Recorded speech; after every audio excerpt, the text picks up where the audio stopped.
Hello, everyone, and thanks for joining us for this evening's monk chat. So, you have three of the four monks at Empty Cloud tonight. So, Ayasoma will not be joining us tonight, but stay tuned next week. Oh, wait, no, not next week, 2 weeks because of the retreat. Oh, Stay tuned. Stay tuned. stay tuned. But Ayasoma will return shortly in the future. But tonight, if you have questions related to Buddha, Dhamma, Sangha, somewhat related to Buddhism and Buddhist practice, feel free to type them in, and one of us will answer as best as we can. So to my left is Venerable Dang Dai Min, who's visiting us from California, who's staying with us for some time. And to my right, Bhante Sudaso, who most of you know. And I'm Bhante Sumano. I guess I'm somewhat hosting tonight. But our dear Anagarika Drew is helping out with the Instagram live questions. So Hello. we'll have questions from all directions. So good evening so far to James, Kauser Friend, Mary, Mike, Adine, Aya Vimalanyani. Great, good to see you, Venerable. Gita, as well as Mark, Kumu, Alexandra, Elaine, and Melinda. So on YouTube, we have a question from James. Is jhana implicit when the Buddha doesn't mention it such as in Samyutta Nikaya 35.95 Malunkyaputta Sutta? This sounds like a great question for Bhante Sudaso. Well, I actually don't remember off the top of my head the contents of that particular sutta. Oh, I do actually. Anyway, keep going. So yeah, I'd have to know what's in that sutta, what you're referring to, in order to answer your question. So if you post a quote or something, that would be helpful. I vaguely remember, I should say, but it's a sutta that could be read, I think, as someone having attained some stage of awakening without samadhi. But I find that reading dubious. But if you can type in the excerpt specifically, James, that would be great. Yeah, the only sutta I know of which people use to try to claim that you can attain awakening without jhana is, my mind is blanking on the name right now. It's the one where someone goes to a group of arhants and asks them if they have a bunch of psychic powers, and they say no to each question. Then they ask if they have the four formless attainments, and they say no.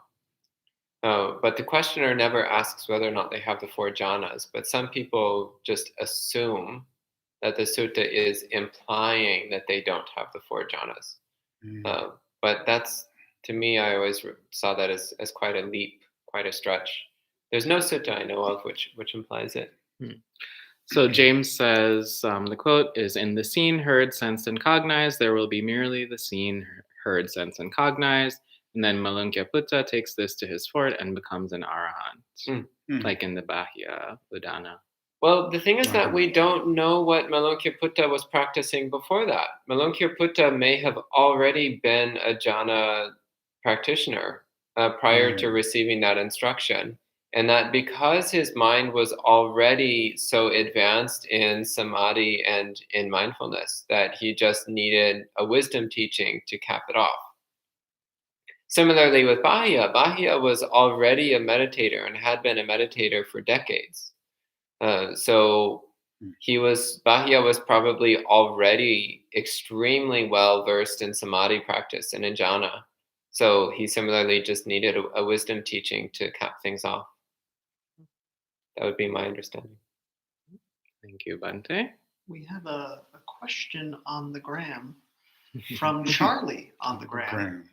Can you explain why some monks wear different color robes? For Bhante Sumino, perhaps? or Bhante Sudaso. No. I'll let one of my brothers take this one. Well, it's very interesting because I can see a picture of the three of us here, and yes, it's very clear that each of us is wearing a different color robe.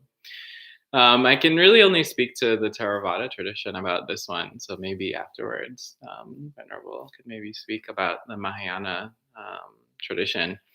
But in Theravada, it's actually quite simple.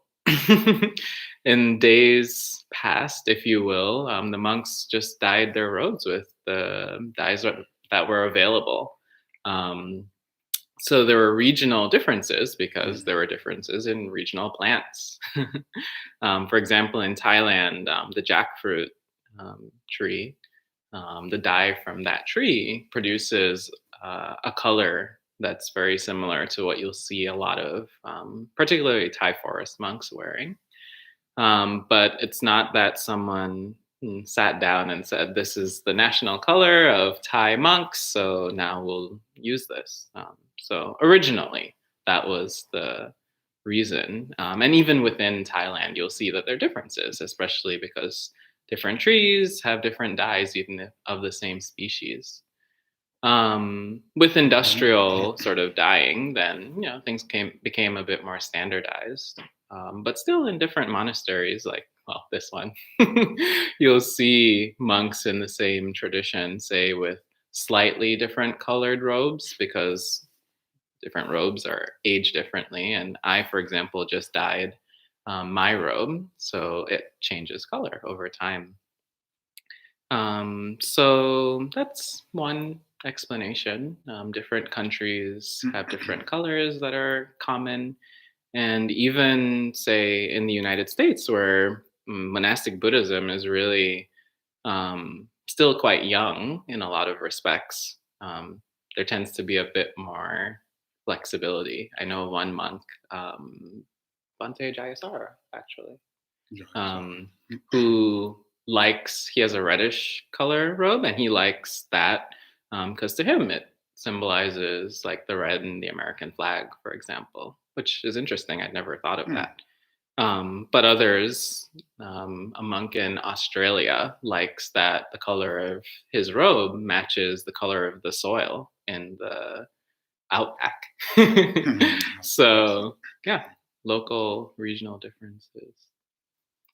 Yes, I don't know if you can see me with that camera here, but as Bhante Sumana was saying, regional differences, and don't quote me on what I say because I'm not a scholar of Mahayana history, but this particular color you see here is unique to the Truklam Dai Dang, the bamboo forest Zen tradition that was resurrected by Thich Thanh Thuy, the Vietnamese Zen Buddhist master.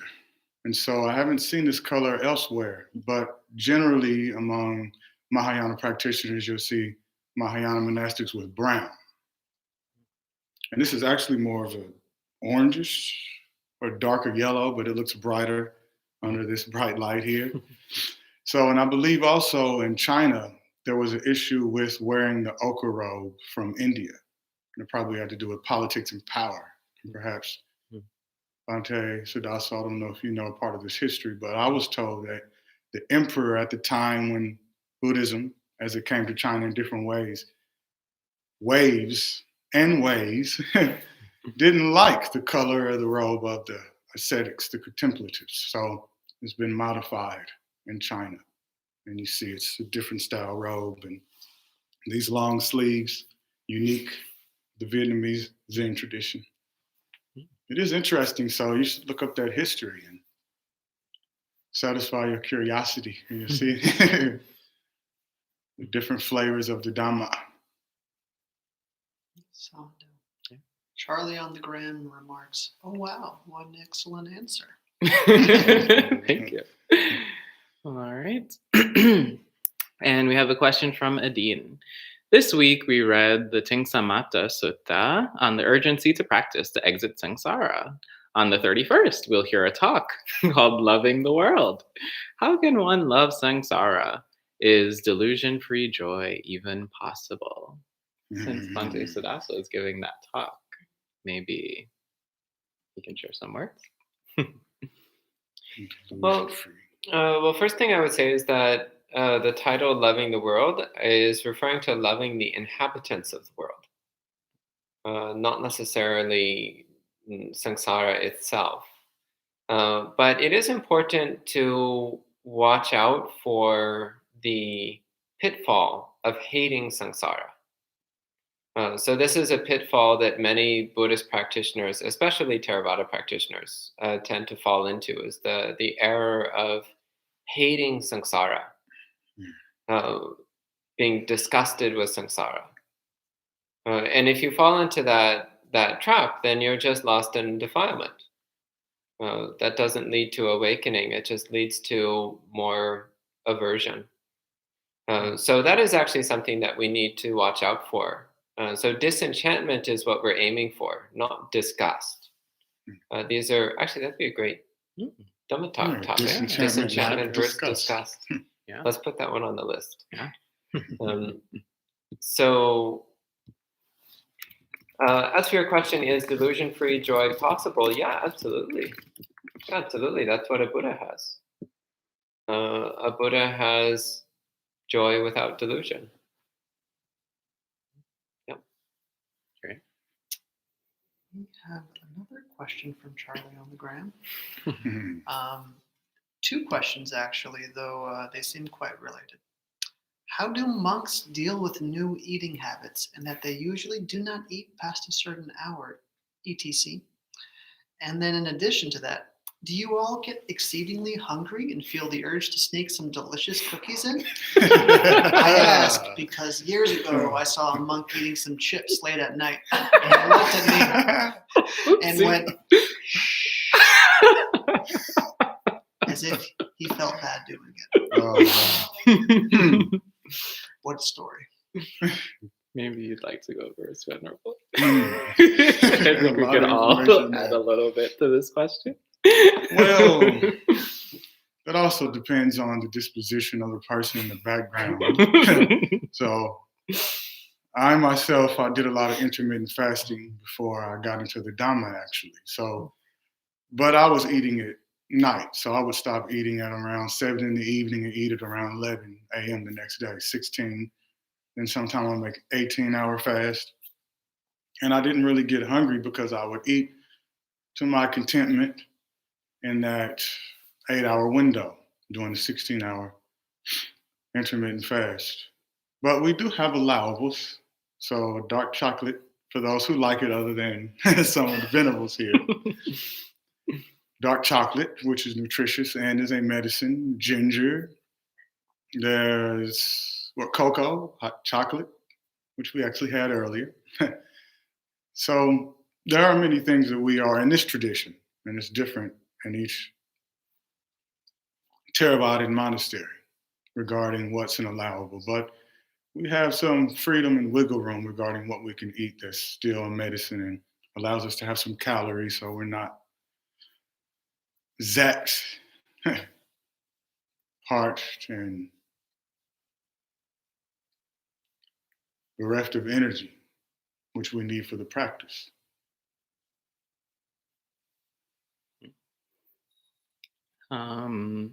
Actually, in my case, it was quite easy. Surprisingly, because I liked food a lot. I'd also tried intermittent fasting before living in a monastery, but I found it was harder to do that as a layperson. It was interesting that, well, the monastic lifestyle, living in a monastery, it actually supports the practice of eating or stopping eating meals at noon, at solar noon, because actually something Bhante Sadaso said really had an impact on my mind. We were on a trip to visit the temple in Albany, was it? The Thai temple? Madhaja I forget his name. Tawin. And we had stopped for lunch. So we had lunch at this place, but they had like this little shop with all sorts of snacks and things. So we finished lunch and we were just getting, I was a layperson at the time. So I was getting some souvenirs for Ayasoma.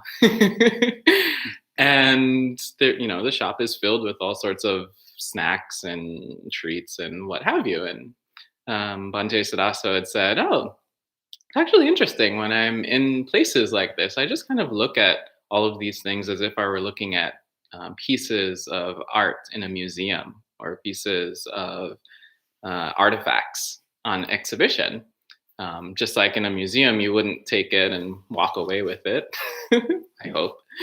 It's similar, when you see that clock and it says 12 or 1 when it's daylight savings. It's just like, oh, yeah, that's no longer on display for the taking. And it actually just makes it easier because then it's just like, oh, yeah, I don't have to worry about this. I don't have to worry about eating. So in the evening, there's juice and tea and such, but even sometimes I skip that and I feel fine, actually. I think for some people, maybe most people, it's more in the head. I have to eat something at night. I have to have dinner or else I don't know what else is going to happen. But actually, no, most people don't. Most people just need a little extra if they feel like it in the evening, but that extra can be gotten from tea or juice instead of a full blown feast.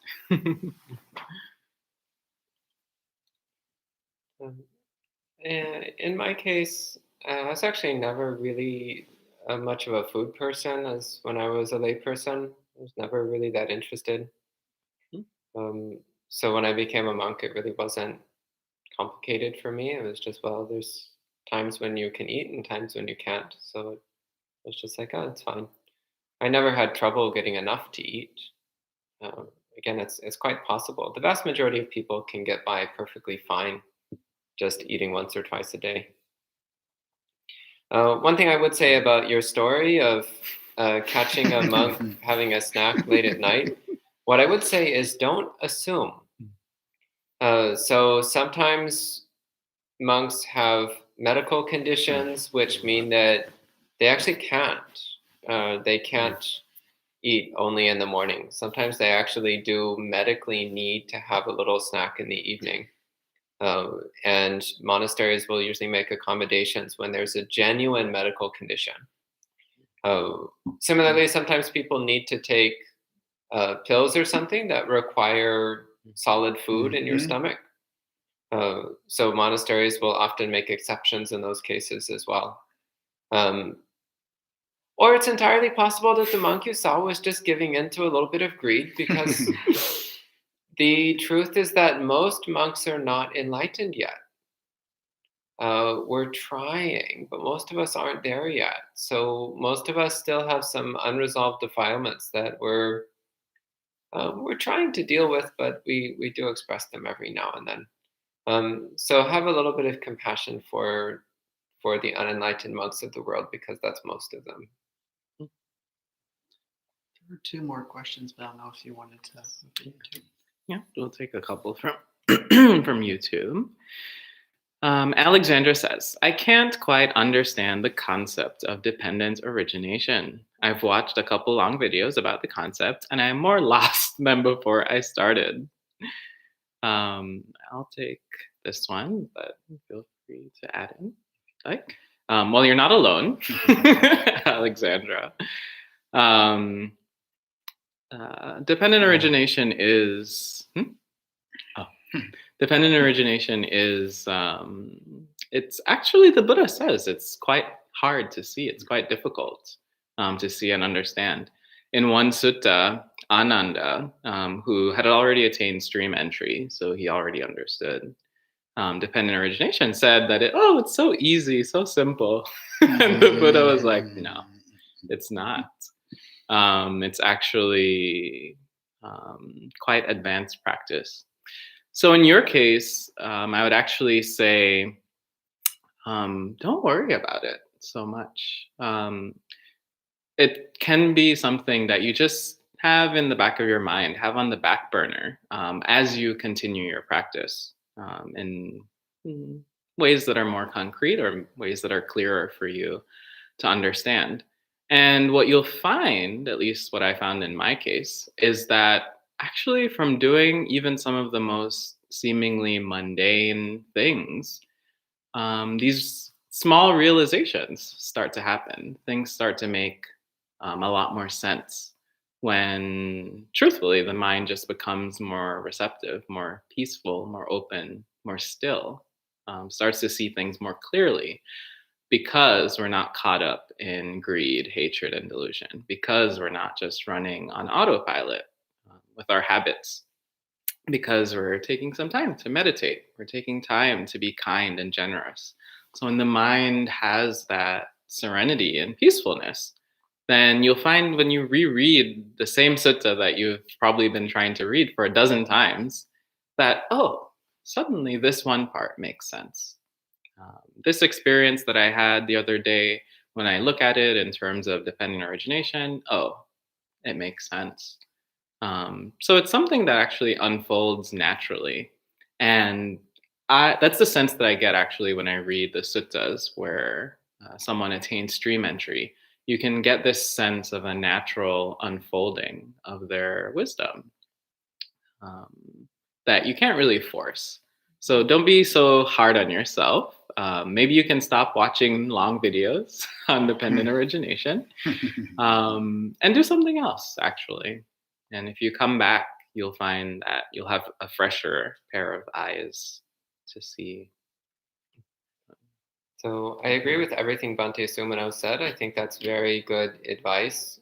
What I would suggest, though, is that when you do pick up the topic again, which might not be for a while, but when you do pick it up again, I recommend reading Ajahn Buddhadasa's book, Practical Dependent Origination. Mm-hmm. That's the title, Practical Dependent Origination. It's a fairly short book. It's quite slender. And it was the first book on dependent origination which made sense to me. Up until I read that book, I found the topic mystifying. But that was the first book which was something that I could relate to my own daily experience and start to get a little bit of a handle on how to apply this topic.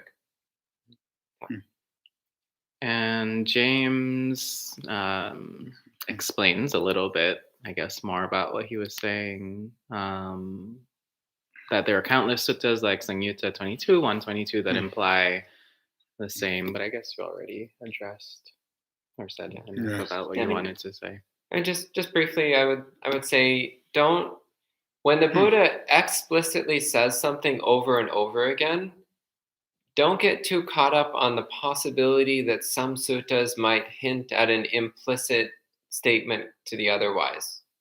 Like if the Buddha says over and over and over again that you need jhana and you need samma samadhi, that's what he meant. So don't read into subtexting the implication that maybe this and that sutta implies you don't need samma samadhi, because the Buddha explicitly said that you do. So that's good enough.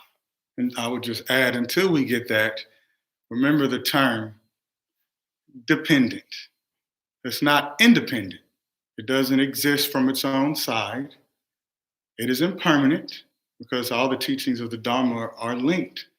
So you have impermanence, you have not self there, and then you have something that's unconditioned. So what is that? So ignorance is conditioned. There's no a priori, primordially existing ignorance.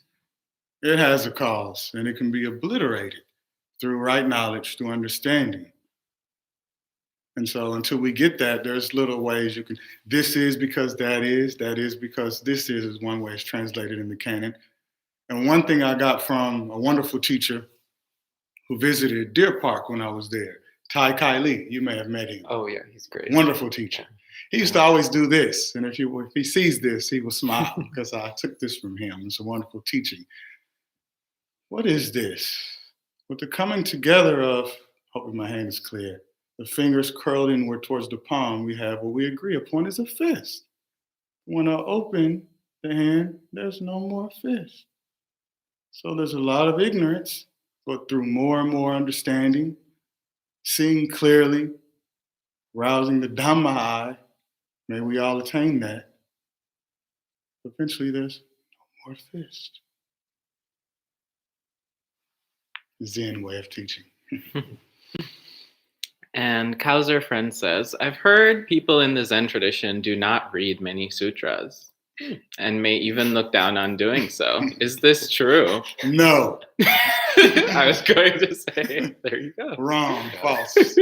Actually, some of the most highly educated and well-read monks that I've met were men and women in the Chan traditions, the Chinese Zen traditions. Yeah. It's very interesting because there is this, I don't know where it comes from. There's this misconception that Zen practitioners, Zen masters actually don't read. Actually, the Zen tradition was known as one of the most like scholastic, like you need to know your stuff. Tradition. So Venerable Thich Nhat Hanh, for example, a Zen master from Vietnam, he's read all the Mahayana sutras.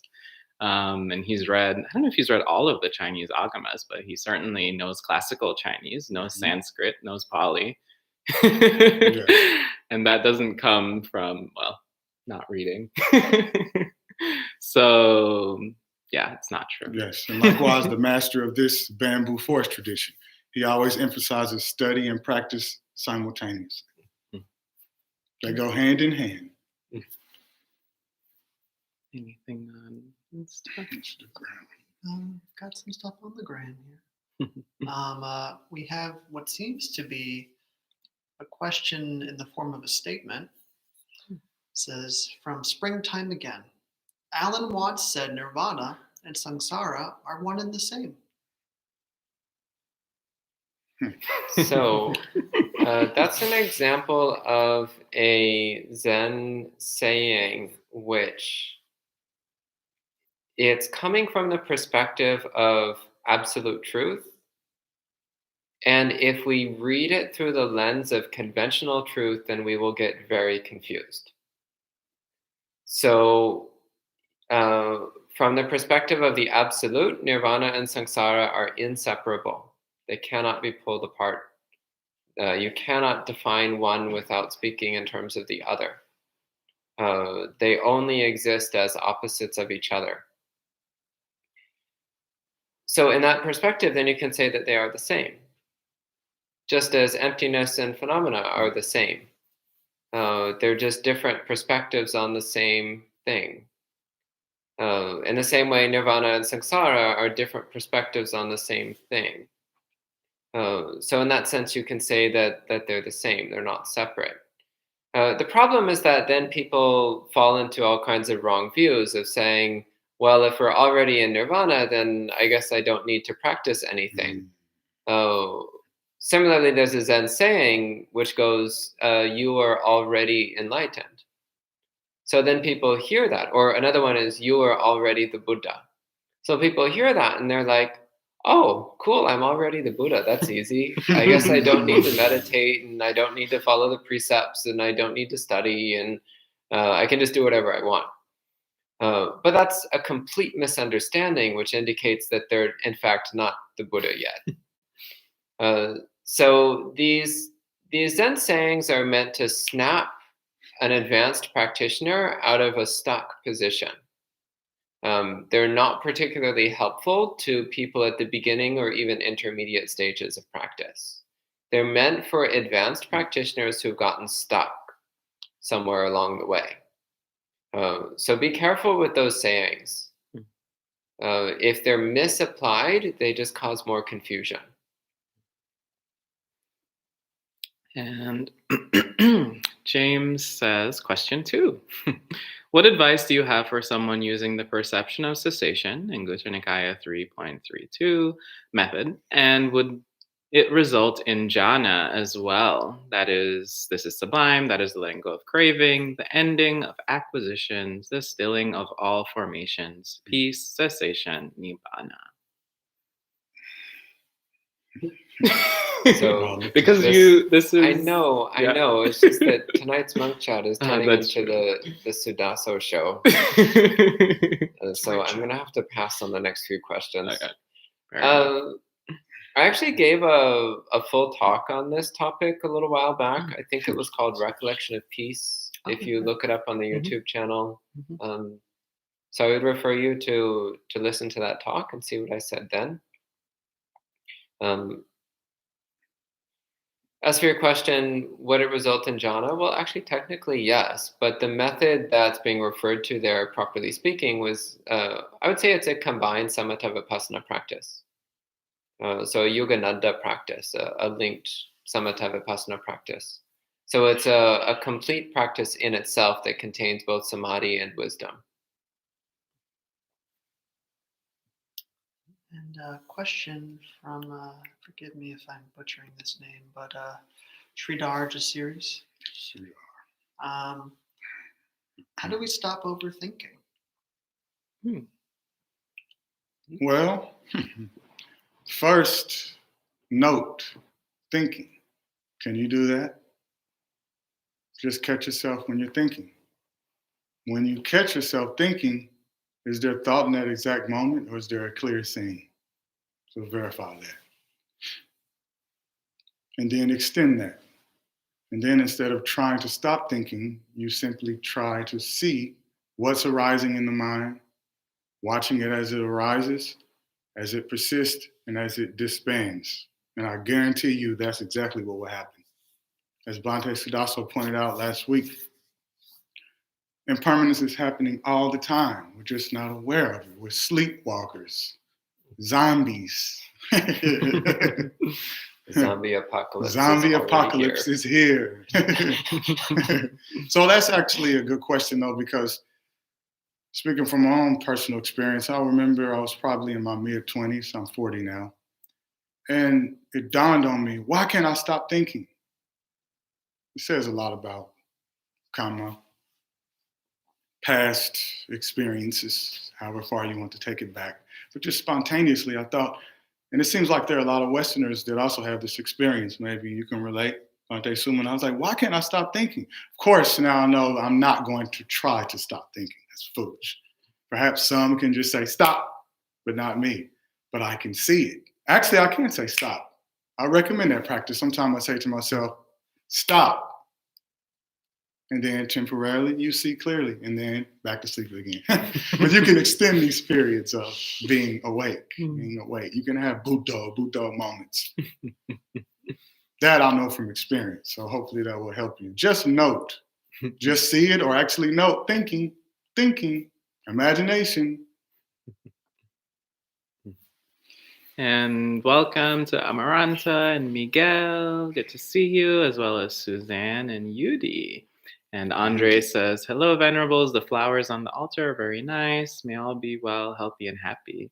Yes, they were generously donated by some lay people for the altar. And actually, the dried arrangement was donated by Brittany last summer. We still have them. I was wondering if Yeah. Wow. Brittany. So Brittany is one of our current residents here. So she didn't even remember. Yeah. And Alexandra says, thank you for your answer. And John Smith's also recommending Buddhadasa bhikkhus, or typing it in for our friends. And James says, understood, I'll commit to anapanasati to attain all four jhanas first and no longer pursue odd suttas. Any words on that? Or Talking too much. Okay. Should also show. And Adine says, if even most monks are not enlightened yet, isn't it then highly unlikely that a layperson without the benefit of day-to-day kalyana mitta can even hope to attain it? That's correct. So become a monk. Best motivation to practice. I mean, it's I don't know if it's one of the uncomfortable things that you realize once you read the suttas, but it is something to reflect on. That I forget the name of the sutta exactly, where the Buddha, someone accuses the Buddha of not teaching the lay people as diligently or as fervently as he does the monks. There's a couple places. There's a couple. But it is true that it's very difficult to practice as a layperson. And it's not from some inherent characteristic as a layperson. There's no, you're not carrying around a plague or anything just because you're a layperson. But rather, you'll find that living a lay life means that you're in certain situations, and those certain situations tend to compromise your spiritual practice, whether you want it to or not. And something as simple as working in an environment where you're surrounded by hateful, miserable people. You can't necessarily control that environment, but it makes it very difficult to practice metta, makes it very difficult to practice wholesome mind states. If you have friends who are interested in sensuality, well, it's very difficult to practice renunciation. If you live in a society that values productivity and accumulation, well, it's very difficult to practice letting go and contentment. So these are things that when you either become a monk or live in a monastery, you can do away with. And so you have more space, more time to practice. That being said, there are stories of lay people in the suttas attaining stream entry, for the mostly stream enterers, then some once returners, then some non-returners. So it's possible, but those lay people are quite remarkable and did a lot of work to get there. So if you want to be like those lay people, then you can be like the householder Chitta, I think, is one, for example, who the Buddha recommends lay people emulate, Anathapindika, etc. Or you can just become a monk, which admittedly in some ways is actually easier.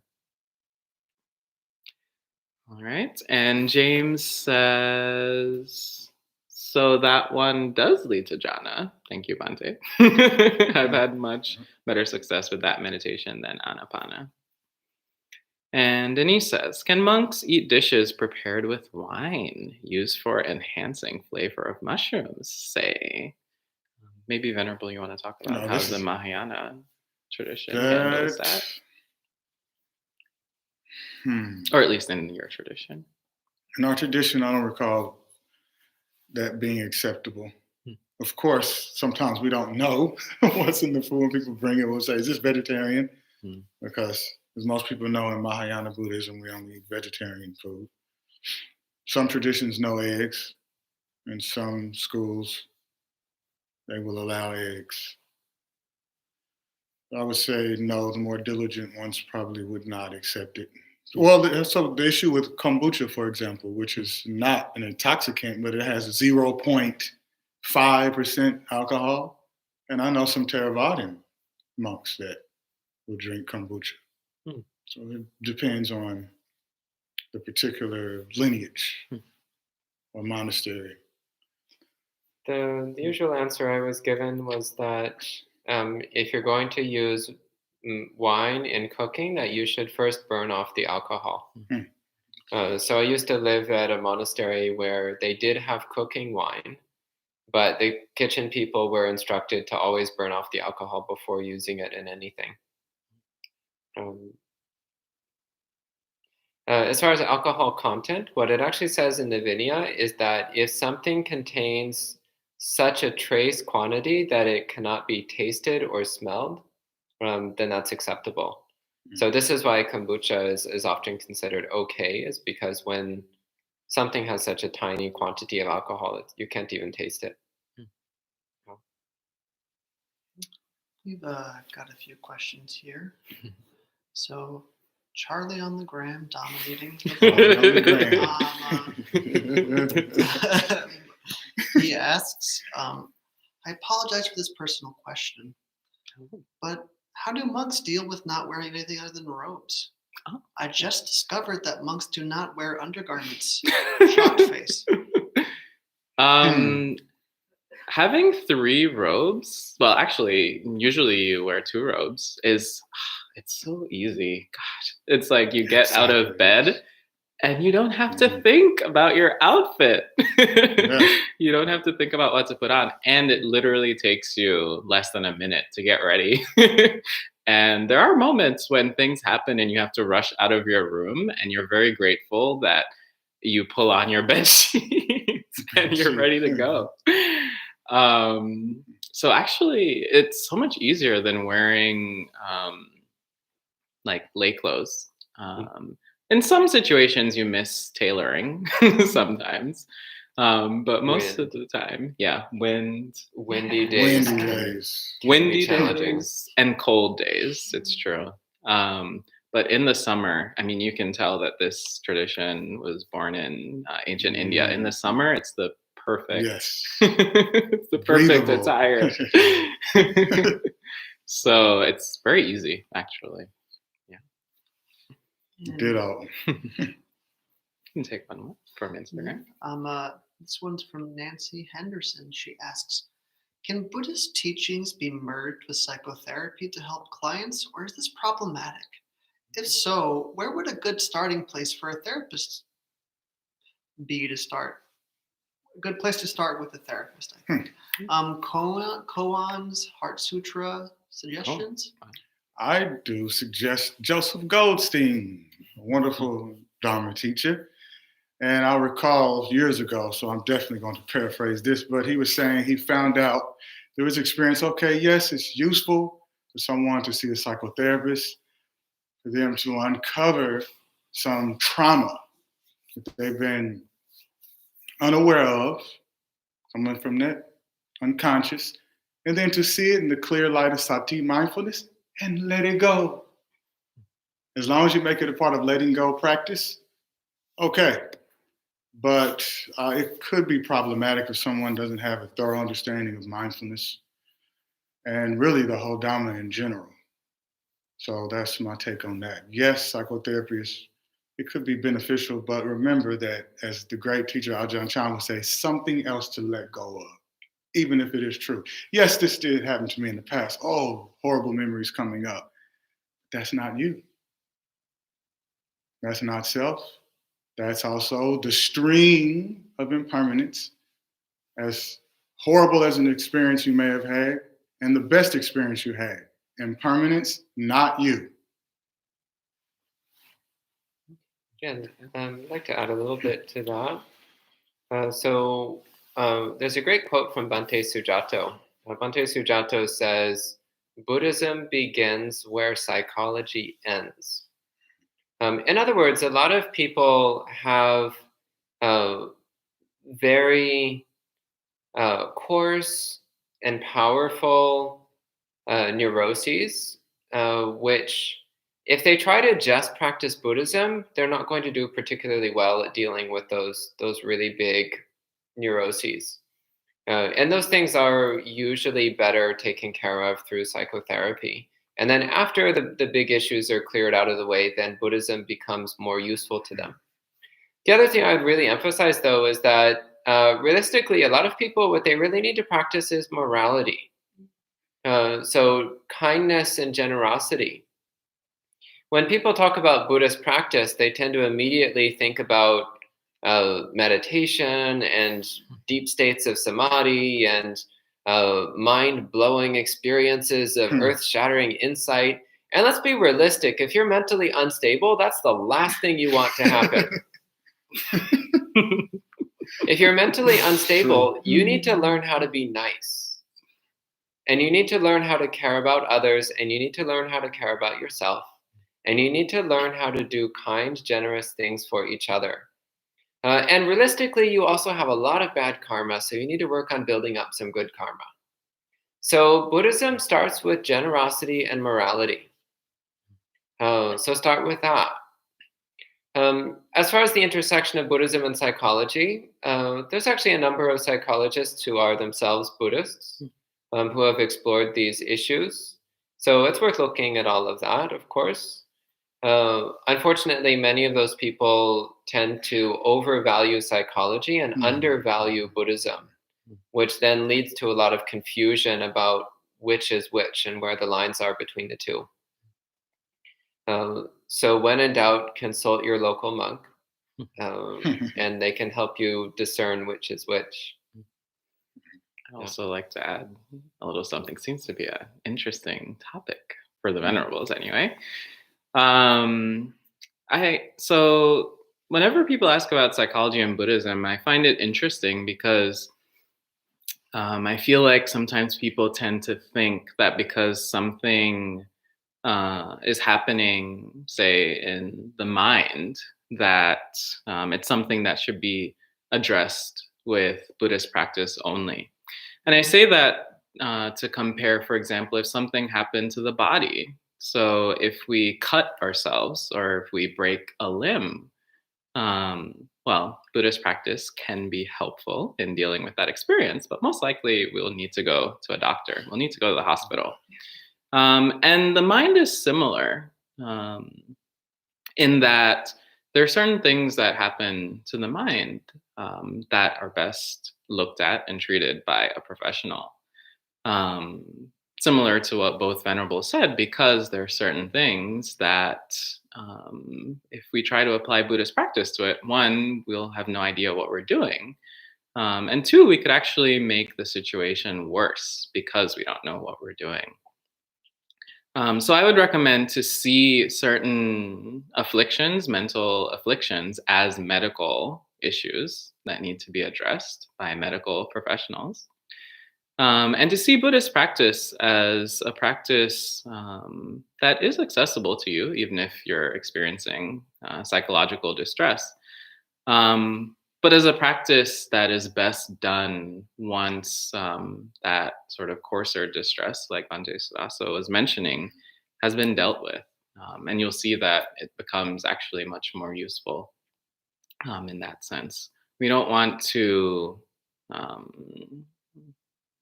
sort of self-treat ourselves. And the people that I've seen that try to self-treat themselves, well, they don't end up in a good destination, unfortunately. One final word on this that I would just point out as a caveat, which is that the goals of Western psychology and the goals of Buddhism are not necessarily the same. In fact, they aren't the same. So if you are going to see a psychotherapist, find one who's Buddhist. There's a few of them out there. I know a few personally, because they'll understand. They'll understand what you're trying to do. So, for example, I knew a Buddhist man who was going to a ordinary psychotherapist, and this was somebody who didn't know anything about Buddhism, and they were giving this person advice which was actually counterproductive. They were giving advice which actually might have been quite helpful to a non-Buddhist, but to a Buddhist, it was the exact opposite of what the person needed to hear. So optimally go to a Buddhist psychotherapist. Because again, Western psychotherapy, its main function is actually to patch people up so that they can fit into society. And that's okay. In fact, many people, that's exactly what they need. But that's not what Buddhism is doing. In fact, practicing Buddhism might make you more of a misfit. And that's okay. The goal of Buddhism is not to force people to fit into society. The goal of Buddhism is to overcome all suffering, which is not necessarily the goal of Western psychology. And John Smith said, as a layperson, the problem is attention deficit, too many distractions. And Kauser Friend says, becoming a monk is really not in the cards for me right now. Sad emoji. Maybe in a few years. Hopefully I'll not be killed by a cow before it has. Cows are friends. Yeah. Just keep practicing. Keep practicing until the conditions are right. But also don't wait for the perfect moment, honestly, because it will never arrive. If you wait for every single thing in your plan to fall in place, it'll never happen. So just look for good enough. Get what you need to get in order. Try not to burn any bridges and go for it. Because like you recognize, life is short. It might not be a cow that kills you, but it could easily be something else. So yeah, don't delay. Delay. And UD says, imagine wearing a robe with nice sweaters under because those blankets look cold and no Let's style. see. How many sweaters do I have? Yeah, you're talking so many layers. Let's see. Oh, wow. 1, 2, 3, plus this new Yes. jacket. Trust me, we wear sweaters. Yes, 1, 2, 3 here. Yes. We're practical in the winter. And Bante Siddhasa also has a very thick Sangati Yes. as well, which is the third robe. So we are pretty warm. It's true. And then Elaine said, well said. And Yasasvi says, thank you. Yes. And we have quite a Instagram. few questions here. Okay. So we'll not to forget, people are making very nice comments. Oh. Let me see. There was one that was Thich Nhat Hanh represent such a wonderful teacher.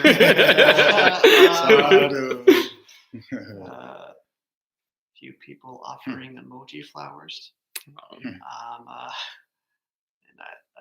Charlie on the Gram's having a great time. He called this a wonderful Q&A. Might be paraphrasing it, but I can't find his quote. But so the next question from Nancy again. How can I practice letting go of my attachment to living to reduce my suffering in the form of fearing death and permanence of this life?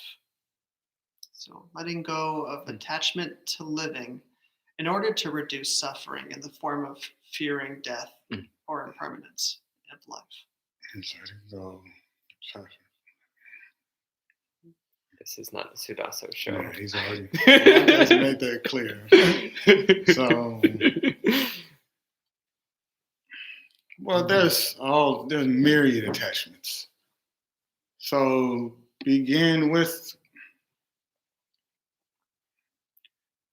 you know what you have to do to survive, but also try to live more minimally.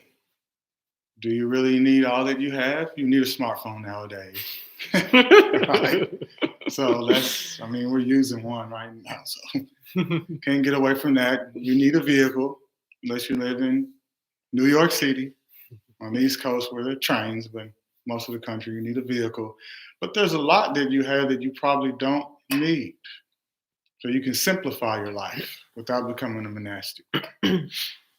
And start there. Just letting go of things that you know you can let go of. Don't try to get rid of things like a monastic, so I'll close the bank account and no. Start with simple things. Cable, give that up if you have that. Do I really need 6 streaming networks? If you have it, I don't know, but just simplify your life. And then simplify even more, and then simplify even more, and see where that takes you. Start with that. Be more minimal. Content with a few things. And could you read the question again, just so I make sure that I'm kind of rephrasing it a bit because it's not as clear. How can I practice letting go of my attachment to living in order to reduce my sufferings that I feel in the form of fearing death or impermanence? There's like a couple. Yeah. Well, I would say just take it slowly. Just reflect. Death is natural. Death is normal. And whether I'm ready or not, I'm going to have to face this moment at some point in the future. And actually just the recognition that it's going to happen is quite a lot. Most people spend their time not thinking about it, ignoring it, denying that it's going to happen. So just try that. I would say that. Don't think that you need to do a special meditation practice, even though there are meditation practices you could do. But simply just bring it to your awareness. It sounds like that might be enough for now. And we had a couple of things. Maybe are there several Instagram questions? So maybe Zen answers. We still have half an hour. Okay. But yeah, we can get shorter. Okay, more Zen. We'll play it by ear. Emerson on YouTube says, nightmares after practicing metta daily. I found it strange given that one of the benefits says the opposite. Any thoughts on that? The mind is a mysterious phenomenon. Yes. So there's no rhyme or reason. In fact, my dreams are crazier now too. It seems like the more diligent, the more virtue I'm trying to accumulate, the crazier my dreams. I'm like, why? I wake up sometimes, why would I dream that? Oh, because I am not the mind. I am not the controller of the mind. Mind is not me. It is not mine. And there are myriad factors underlying why that's the case, and I don't think anyone can give you a definitive answer as to why. So just see it, though. Can you just see it? Oh, interesting. And then let it go. Make it a letting go practice. And Elaine says, a few years ago, a brilliant swirling purple light took my breath away. Was this a nimitta? Was I close to jhana? As to whether you were close to jhana, I would need a lot more information than just what kind of swirling light you saw. Was it a nimitta? I don't think so. No, just from your description. It's actually pretty common in the course of meditation that every now and then you're going to see, feel, hear odd things, unusual things. And actually the experience of seeing bright lights or colors during meditation is very common and is not necessarily related to samadhi at all. So for the most part, these are completely insignificant experiences. They don't mean anything at all. What we're looking for in jhana is we're looking for the stability of the mind. We're looking for a mind which is imperturbable, a mind which is unshakable, which is completely clear and aware, but which is unmoved by whatever comes. So that has nothing to do with the color of lights or whether there's lights or not. So many people actually don't see nimitta before they enter jhana. So nimitta happens for some people, but not for many people. So the color and shape of lights that appear doesn't have any significance on the topic of jhana. And if anyone wants information on maybe people to reference for advice as far as psychotherapy is concerned, send us an email or send us a message on Instagram, and we can pass along some resources for you. And Gita Anyana says, how is Ayasoma and how is Stan? We're thinking of Ayasoma and praying for Stan's good health. It's very kind of you. Yeah, Stan's been having some difficulties lately. He's a bit perkier more recently. But yes, still a bit shaky. So we've all been chanting for him, wishing well. And also other people have been sending their well wishes too. And Ayasoma is very dutifully taking care of him and keeping watch over him. So yeah, we're all hoping that he pulls through and trying to, well, make him as happy and comfortable as we can while he's, enduring some suffering.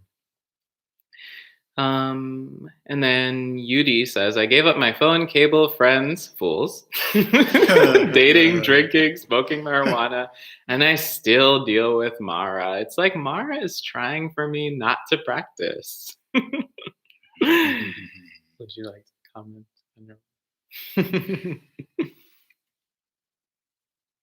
Welcome to the club. This is what we deal with, 24/7. Well, not dream, but for the most part, yes. All waking hours. Mara in her myriad forms. Yes, that's why we have to continue to practice until it becomes effortless, until we're always alert, clear, with the mind as Bhante Sudaso beautifully described. Until we have that effortlessly, we have to practice a lot. A lot, the Canadians would say. Hmm. Yudi, it sounds like you're almost a monk already. Why don't you Yes, yeah. go ahead and take the plunge? You've got nothing to lose. Yes, we know Yudi, so maybe it's time. We're here. We've got a question from Pantali Vasily. Do Buddhist teachings say anything about the responsibility of an aspiring monk who's about to leave their family to live a life of renunciation towards their family who are dependent on him/her? There is some advice. So, like I mentioned, I think with Cows Are Friends, we want to try not to cause too much, say, damage to the ones that we love. There's actually an interesting sutta I came across I think it was in the Sangha, because that's the one that I read recently. And it was this cow herder that wanted to ordain.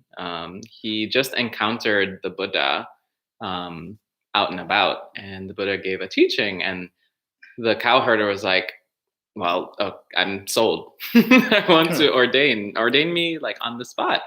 It was in the middle of his workday, so the cows were out on the field, and the Buddha says, okay, return the cows. And the cow herder was like, oh, but I'm ready. They'll go back to their owner, on their own accord. They know where, food and shelter is. And the Buddha says, return the cows. And the cow herder returned the cows, came back, and got the full ordination. So I like that sutta, actually, because in a lot of ways, the Buddha was saying, take care of what you need to take care of. So this person is taking care of family in some ways. Yeah. If you have people that do depend on you for their livelihood, for their well-being, usually it's children, but it can also be if you're taking care of a sick spouse, if you're taking care of sick parents, if there are people that depend on you in that way, then just leaving them out of the blue one day is quite irresponsible. So what you can do instead is, if it's parents or a spouse, etc., see how you can get help with that. See if you can find someone to take care of those things for you. And you can include your family in this decision. You don't have to just run away in the middle of the night to go to a monastery. If you do have children that are not able to take care of themselves just yet, then that's a responsibility that you took on, to take care of them until they could fend for themselves, if you will. So you have to let that. You have to be a parent to those children. But there are also cases where families work out some sort of situation where actually it's possible for one parent to take time off, if you will. But it's quite rare. And the families that do that, they are pretty well together. And most families are disasters and dysfunctional anyway. So I'm assuming you have a dysfunctional disaster of a family. No offense to you personally, but that's just the common attribute. So take care of what you need to take care of. And include your family in this. And that makes it an easier process for everyone involved. So when you do eventually ordain, it's with a light heart. It's not with regret. It's not with guilt, remorse. This life is very difficult as it is, without the baggage of unresolved sort of situations weighing you down. I don't know. Okay. And on YouTube, Alexandra says, are shamanic plant medicines, many of which are psychedelic, used in conjunction with spiritual practice, a violation of the precepts? What a question there. I would say don't get involved with them, actually. The way you phrase the question, it reminds me of someone who tries to nitpick, say, the precepts to see, well, actually, this isn't an intoxicant technically, it's natural. It comes from a plant, or can make my mind clearer. We can get into technicalities, and there are volumes and volumes written about this. But look at the mind that thinks that it needs these things, actually. So without getting involved with whether it's a violation of the precepts or not, instead look at the mind that wants to depend on something outside of itself for an experience. So the other side of this is, what experience are you trying to get exactly from using certain, well, you call them medicines, but whatever they are, chemicals. And look at that instead. So it's very similar to people who think of Buddhist practice and they want to attain the fourth jhana. They want to attain the formless meditations. They want this, that, or the other thing. And most of the time, it's just a hindrance. Because what we really should be practicing is letting go. So if something you take causes fogginess and cloudiness of mind, it's an intoxicant.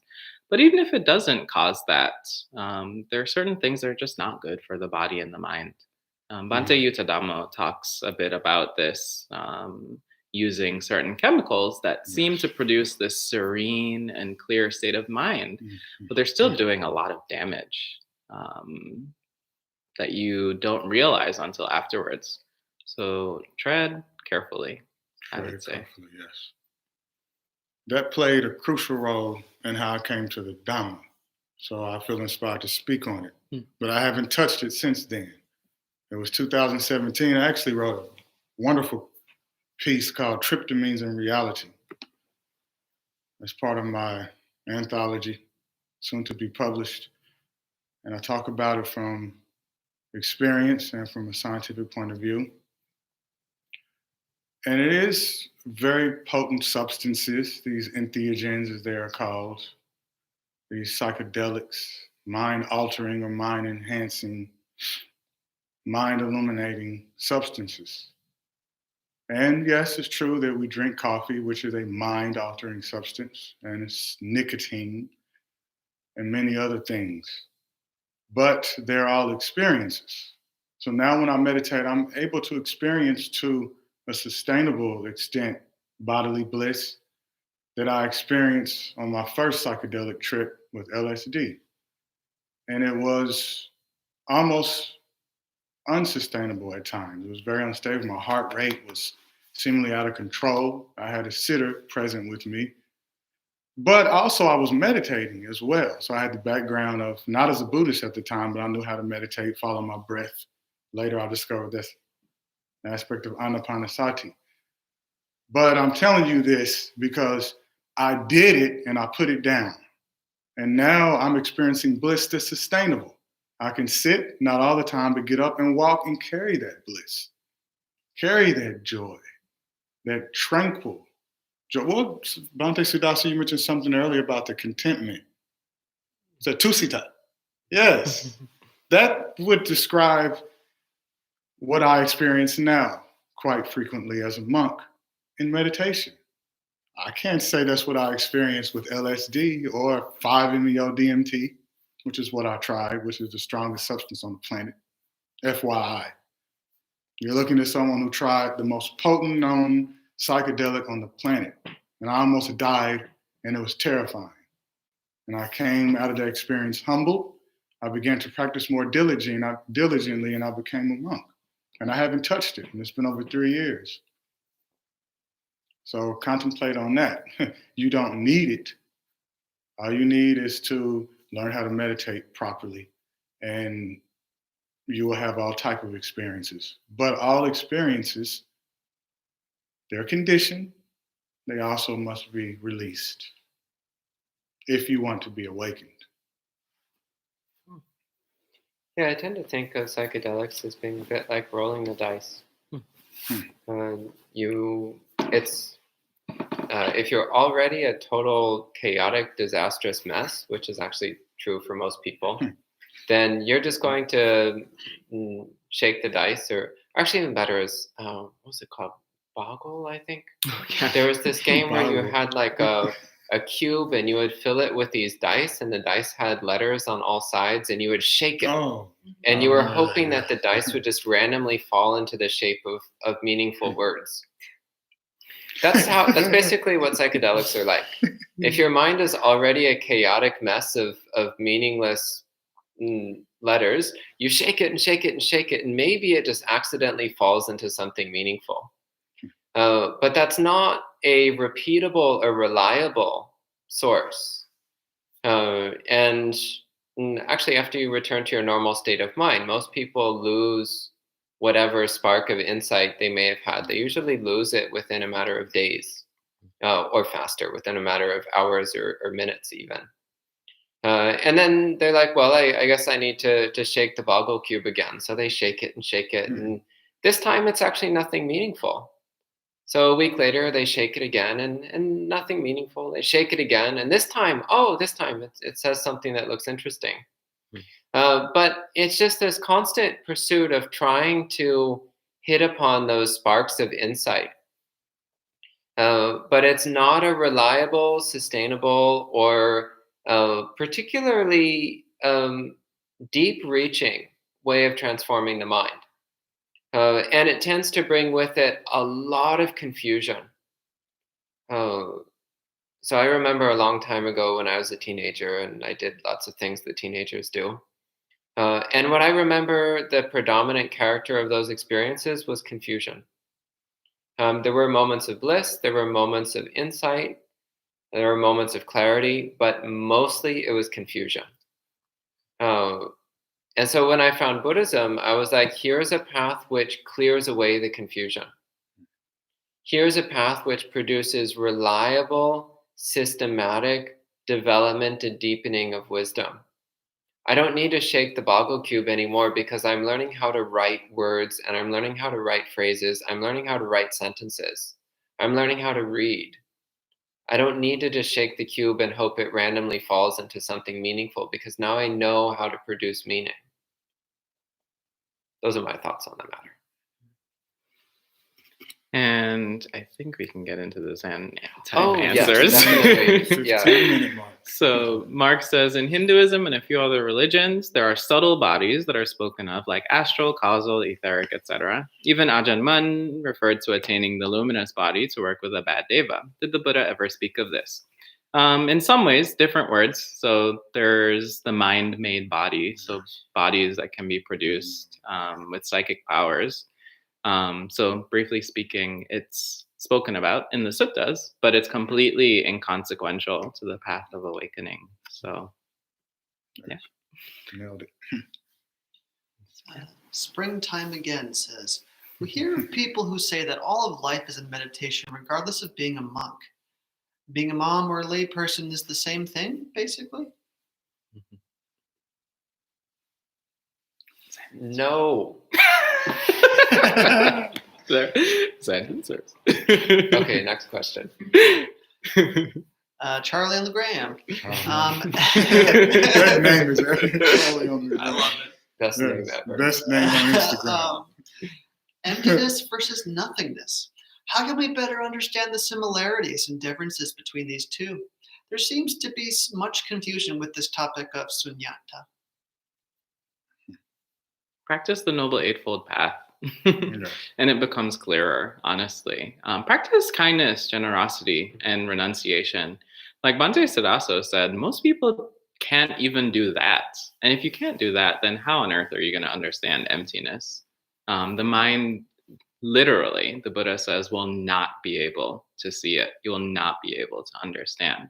Exactly. When a mind is hindered and fettered, it cannot see clearly. So you're caught in a fog, and you need to clear away the fog. And by doing that, then you'll be able to understand emptiness and, well, what you refer to as nothingness. Yes. Emptiness is not nothingness. Nancy says, thank you for your commentaries, Venerables. I love your accessible teachings. How often do you do live Instagram each week? And Nancy, that's 7:30 p.m. When it comes to the evenings. things Wednesday, Thursday, and Friday. But there is also Instagram Live in the morning at 8 a.m. on those very same days. Mhm. And David Leon Cutler says, Mhm. how does Buddhism relate to psychosis? How can a psychotic person change their karmic predicament? Okay. Yeah, so psychosis is a state of extreme delusion, to put it in simple terms. Okay. So what do you do with delusion? Well, actually, the first thing, once again, is building up ordinary good karma. So kindness, generosity, consideration. These are the basics. But to be perfectly honest, if somebody's in a state of extreme psychosis, Buddhism is not going to offer much to them. They need somebody who can be with them. Actually, I have a friend. He is a former Buddhist monk. He was a monk for 10 years or so, and then he got into psychology. And he used to work with people with extreme psychosis. And he found that there's actually ways, without using medication, there's ways of helping to open a window in their mind. You just have to be willing to be with them for 12 hours a day. And you can start to notice that even a psychotic person is not psychotic 24/7. They have moments of clarity. So your job is just to watch them closely until that window of clarity opens, and stick in there, widen it. And over time, those moments of clarity start to become more dominant. Anyway, but that's getting outside my domain. I don't work with psychotic people. And on YouTube, Stuntsy says, at one point I was able to practice weekly at a local Zen center. I have since moved far away and can now only attend sporadically. How important do you believe contact with a teacher is for continued development in the practice? How often? How important do you believe contact with a teacher is?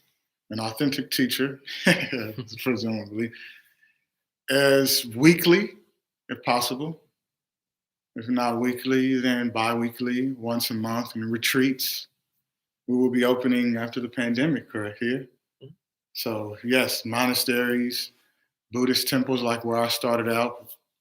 I started out a little Tibetan Buddhist temple, and I had wonderful classes and taught me basic meditation, which is not necessarily different than what I'm doing now, just some visualization, but basic meditation in the Buddhist context. And I would say as soon as meetups, meditation meetups, if you have a good friend who wants to meditate frequently, then do it. Start wherever you can. Just make sure it's consistent and never give up. And Yudi says, I know, I want to be part of the team, but I have Yoshi. He's old and I will never leave him. If you make accommodations, I'll take the plunge.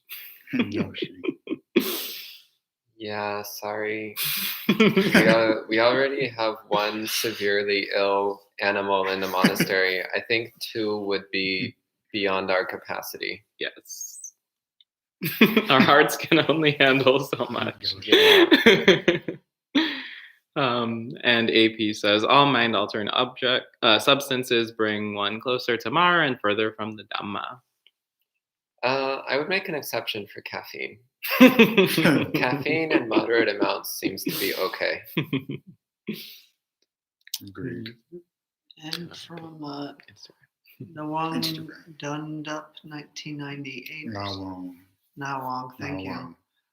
Forgive my No, it's okay. mispronunciation. It's not a common name, Tibetan. How can I learn to approach my friends in a kind manner?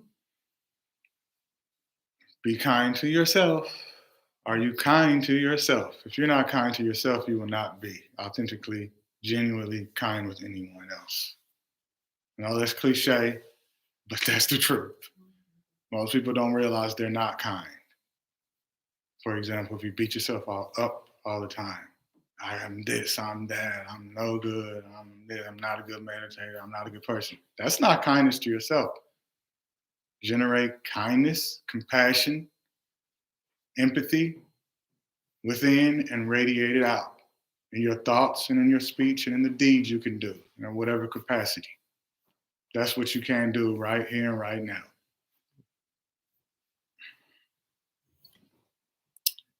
Lots of thank yous, either by heart or by literal thank you. Is Buddhism a religion or a practice? Both. Both, yes. Got 'em. And then from Lopen Pema, or Pema, why is Buddhism so important? Why is Buddhism more important than other religions? Did we ever say that it is? Yeah, who said that? So I say it's ultimately about what you want to do.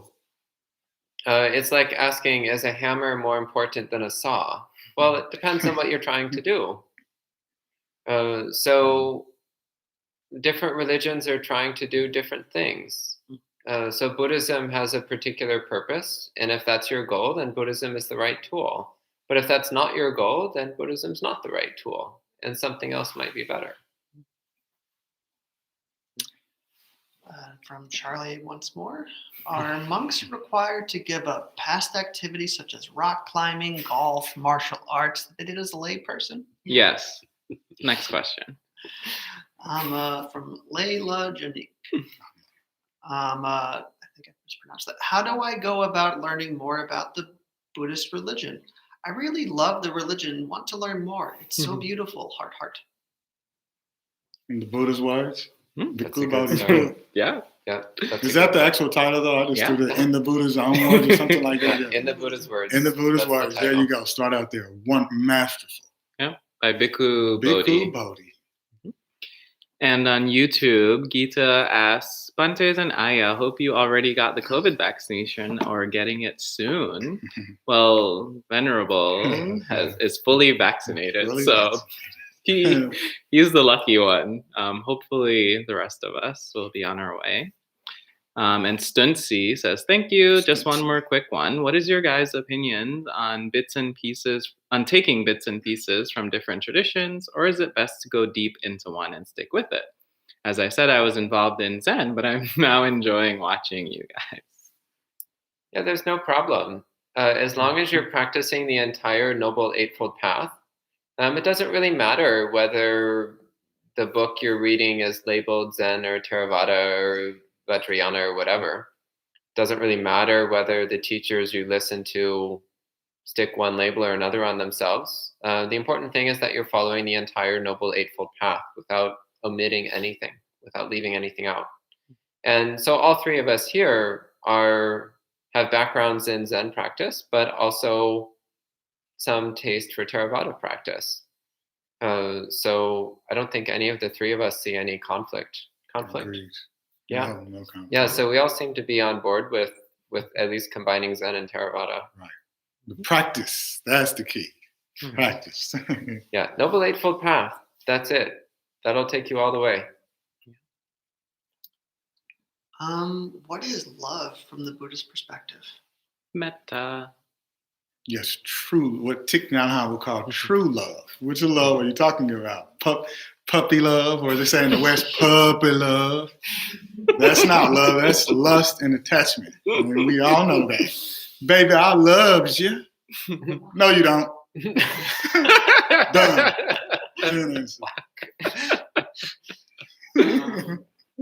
Is Buddhism a religion? I think we answered that already. You did. Also, how important is it to have a teacher while practicing? That was also answered too. It's actually relatively important, to be honest, just because we get so caught in our own delusions. So having somebody else who can point out our delusions is one of the most valuable things on the path. Doesn't need to be a single teacher. It's fine to have many. In fact, I recommend having many. But it's good to have at least one, or else, you're just going to be like a dog chasing its own tail. I've been trying to be more nonviolent. I've taken on responsibility for a spider who is now having children, and her web is taking over. Suggestions on how to manage this?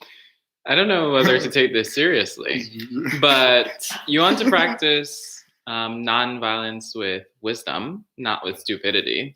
What you're doing sounds a bit more like idiot compassion. So I would look at Broom, dustpan, spider goes Yes. outside and has a nice life somewhere else. That's what I would Yes. recommend. that. Some spiders can carry their babies too. Anything else? No, there's a thank you. No more on Instagram. Some Anjali. Nancy says, "What?" Probably to the question. Well, if that's all, it seems like for now. Right down to 2 minutes before. Well, thanks everyone for joining us for Monk Chat this evening. I think we all very much enjoy having live questions. It's good to see what people are thinking about, and also for us to exercise our brains a bit more. So you can always tune in every Friday. Next week TBD, but usually on Fridays at 7:30 p.m. New York City time. You can bring any questions you have related to Buddha, Dhamma, and Sangha.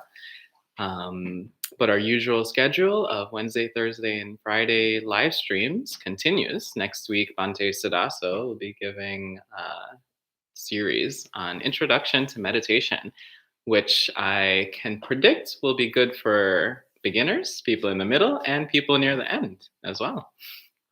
So join us then if you can, always on YouTube Live and now on Instagram Live.